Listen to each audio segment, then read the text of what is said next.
welcome to round 3 of the Parenting Roundabout podcast for the week of August 15th. I'm Catherine Haleko, and I'm here with Terry Morrow. Hello. Nicole Eridix is away this week. We're moms of teens and young adults, and when it comes to parenting, we've been there, done that, bought the t-shirt.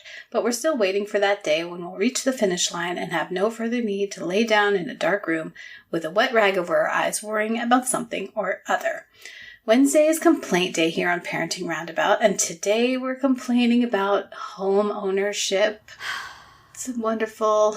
It's a wonderful We're very grateful to have a roof over our head. We are privileged to have a roof over our head and to have the means to own our own home. Please consider this a disclaimer that yes, these are problems of privilege, but at the same time, stuff keeps going wrong in my house, and I'm tired of having people come out and paying for it. Can we have a little hiatus between one thing and another? Come on. Yes. Yesterday, I think I've mentioned here the problem we have with my kids' bathtub shower situation, in that the thing gets clogged up all the time because, I don't know, somebody's hair keeps going down the drain and big glops of soap. I'm not naming any names, my daughter.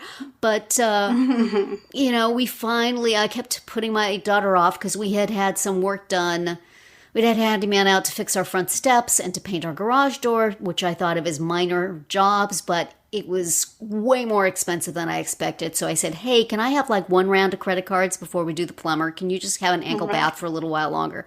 Right. So yesterday we finally had the plumber, and he snaked the drain, and now all's good, except last night our garage door opener just started beeping and working real slow, and clearly it is unhappy. Probably it needs a new battery, or it is somehow the plug is not working. I don't know what it is. It's the kind of thing where if you Google it, they say, you can fix that yourself, but that's not us. Right. So you may hear in the background as we're talking, my husband has been on hold with the garage door company for quite some time, and he is now trying to negotiate some sort of person to come out and make it stop beeping, please. And it's just one dang thing after another, isn't it? Yes. I'm blessed, very blessed. It's a nice house. Right. I'm glad to have a house, but there's some smell in my basement right now, my finished basement, my mother-in-law apartment that my mother-in-law used to live in and now is just where we put things that we don't need. We put things before bringing them to Regan's museum in the casino. But our treadmill is down there, and I go down occasionally and do the treadmill, and either we have a significant mold problem or something has died in the walls, because there is a smell. There is a smell that is not right. I don't know what it is, but I know that it is not right. It is not a natural smell. It is maybe that pile of stuff in the corner at the very bottom of it is something that is disintegrating in a organic sort of way. Nobody else but me smells it. Do you have this problem, Catherine? It's like, this does not smell right. And everybody's like, so okay to me? Seems okay to me. It's like, seriously, there is a rodent in our wall decomposing. Nope. It seems fine. The game of what's that smell is not a fun game. And I know how that game ends is hiring somebody to come and figure it out at great sums of money. Right. Which we're blessed. We're blessed to have a house. I don't want to put a curse on anything here. We're very blessed. And if that has to happen, then it has to happen. This is just the kind of thing. Right. But, oh my goodness, it's just relentless. It is. We had a mouse for a while that we would just surprise it in the kitchen from time to time, and it didn't skedaddle away fast enough. And then I put out these humane mouse traps, and I would check them every day. No mouse, except it turns out in one of them there was a mouse. And we kept hearing this rustling in the kitchen, and I would go in and turn on the light, and it would go away, and I would look at the mouse trap. I didn't see a mouse.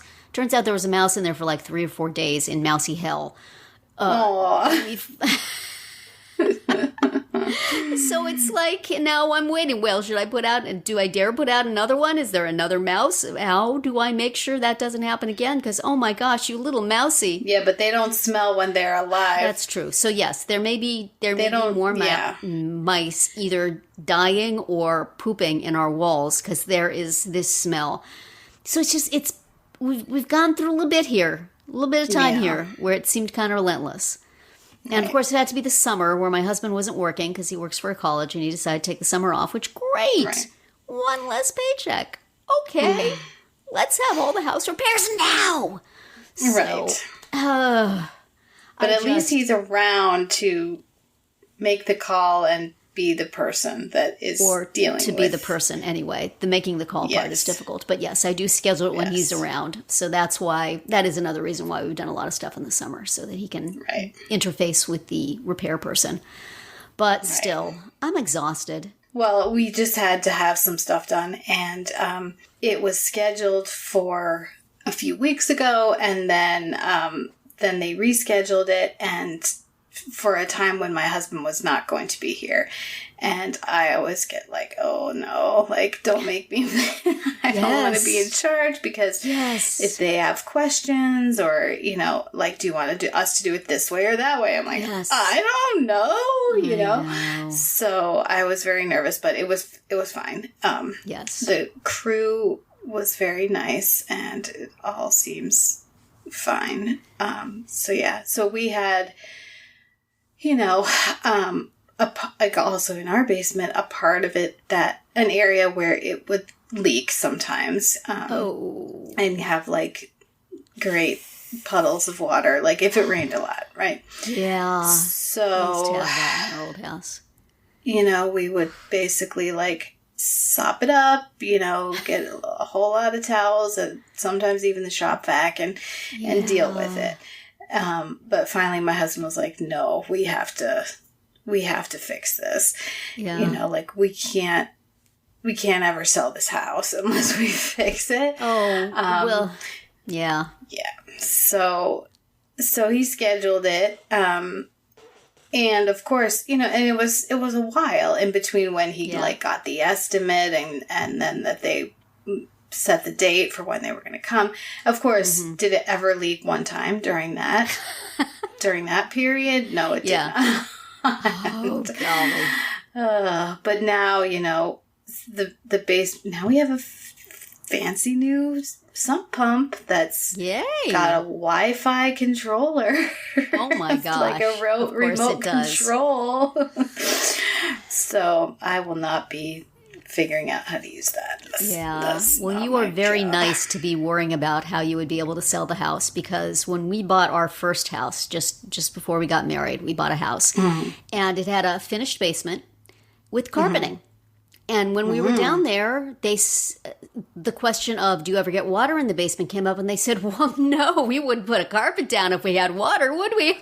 And we, being naive idiots, said, oh, well, that explains it. And of course, the first hard rain, the carpet was sopping wet. So we wound up tearing up the carpet and putting a floor and then just wet backing the heck out of it every time it rained. So when we sold it, we said to the people, hey, look, the basement floods. We're going to be honest with you. And I don't know how much we lost because of that, but I wasn't going to lie to people. And there really wasn't anything to be done for. It's like we were close to a river, and when the river rose, the water table rose, and right up into your basement it rises. So, well, that was my husband's feeling too. Like, if we don't fix it, we're going to disclose it. So, so we fixed it. So, but now, of course, it's all. So they had to remove like the drywall and the flooring from one whole wall. So now that all has to be put back. So, jeez. So that will be another handy person job that has to be done. Yeah. So, but the actual fun part of this whole thing was that, you know, there's a refrigerator down there, you know, in the basement. We have the backup fridge, as many people do in the basement or the garage or whatever. Your ancient beer. Exactly. That you have previously discussed. Right. So the fridge had to be moved. And of course my husband thought that he could just slide it, you know, a few feet in the room. Yeah. And he did. He had like a dolly too. But yeah. There was, among the ancient beers, a large, like an oversized like a 1 liter or whatever, a big bottle, a big glass bottle. That was actually homemade beer that was given to us by our neighbor for Christmas. So it's been in there since Christmas, and we're a little scared of it, so we never drank it. Well, we won't be drinking it now because it exploded in that fridge. Like, golly. It took the 2 of us working together 1 hour to clean up the mess that it made. Oh my gosh. It was pouring out of the refrigerator onto the floor. It was on every surface inside the refrigerator, including all the beverages that were still in there. Oh no. It was a scene, let me tell you. A great beer eruption. Yeah. Yeah. It didn't just spill. It truly exploded. There was glass everywhere. There was beer everywhere. Oh, man. Just from jostling it, from moving the refrigerator? Yes, apparently. Nothing else broke. Wow. You know? So, just the, take note, just the listeners. giant one. if there is an elderly glass conveyance of carbonated beverage of any sort in your refrigerator, take it out before moving. Take it out gently. Wrap it in sheets. Mm-hmm. Wow. So we still have to move that fridge back. So we will be employing a different strategy, I'm sure. Oh, man. I know.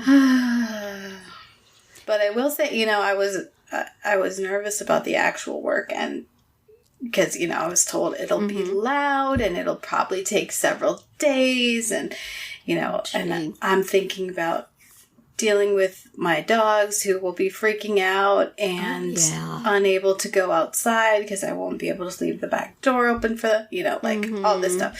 But it was pretty simple, you know. Well, that's nice. These guys were good, and, you know, halfway through the day they said, okay, we're going to go, like, move our truck, or I don't know. They're going to go do something and then come back. And so I said, okay, well, then I'll put the dogs out. I'll get a little time outside while you're gone. So it's done now. Well, it's not done because now it has to be put back together. Done. And that's not even counting all the parts of my house that need to be cleaned and organized. And that stuff nobody's going to do but me. And that means nobody's going to do it. There's probably people who come in and do that stuff, right? I keep saying maybe I'll just get a cleaning service to come in. If they could just give us a good clean house once, I could take it from there. Despite all evidence to the contrary. Yes, you could definitely get a cleaning service. I totally could. But that would not solve the problem of 500 miscellaneous items that need to be dispersed in some way or the other, that only I know what that dispersal should be.